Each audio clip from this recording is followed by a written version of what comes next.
योगिनी एकादशी व्रत की कथा। और अपने दोनों हाथ जोड़कर भगवान श्री कृष्ण का ध्यान करते हुए इस पावन कथा का श्रवण करते हैं।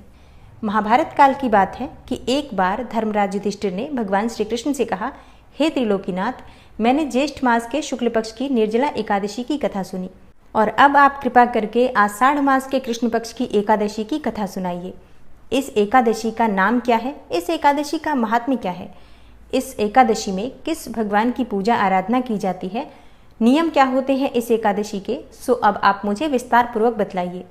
श्री कृष्ण ने कहा, हे पांडुपुत्र, आषाढ़ मास के कृष्ण पक्ष की एकादशी का नाम योगिनी एकादशी है। इस व्रत के प्रभाव से समस्त पाप नष्ट हो जाते हैं। यह व्रत इस लोक में भोग तथा परलोक में मुक्ति देने वाला है। हे धर्मराज, यह एकादशी तीनों लोकों में प्रसिद्ध है। इसके व्रत से सभी पाप नष्ट हो जाते हैं। तुम्हें मैं पुराण में कही हुई एक कथा सुनाता हूँ, सो ध्यान पूर्वक श्रवण करो। कुबेर नामक एक राजा अलकापुरी नाम की एक नगरी में राज्य करता था। वह शिव भक्त था। उनका हेममाली नामक एक यक्ष सेवक था जो पूजा के लिए फूल लाया करता था। हेममाली की विशालाक्षी नाम की एक अति सुंदर स्त्री थी। एक दिन वह मानसरोवर से पुष्प तो लेकर आया, किंतु कामासक्त होने के कारण पुष्पों को रखकर अपनी स्त्री के साथ रमण करने लगा। इस भोगविलास में दोपहर हो गई।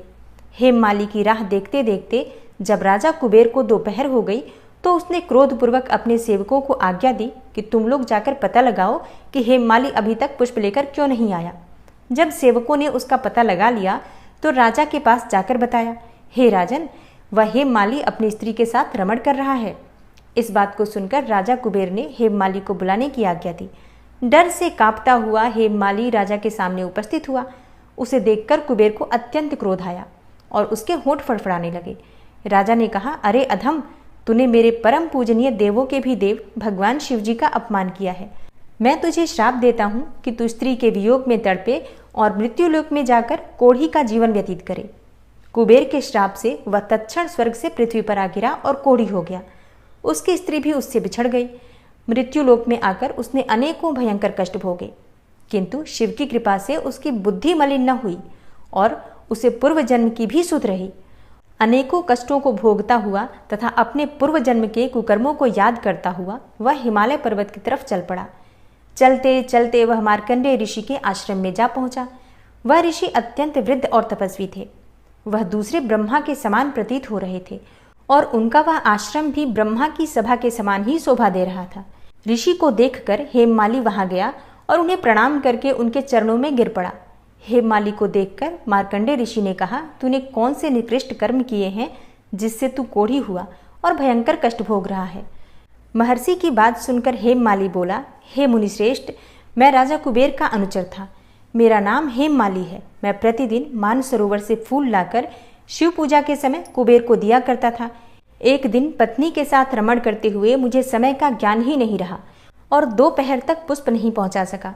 तब उन्होंने मुझे श्राप दे दिया कि तू अपनी स्त्री का वियोग और मृत्युलोक में जाकर कोढ़ी बनकर दुख भोग। इस कारण मैं कोढ़ी हो गया हूँ तथा पृथ्वी पर आकर भयंकर कष्ट भोग रहा हूँ। अतः कृपा करके आप कोई ऐसा उपाय बताइए जिससे मेरी मुक्ति हो जाए।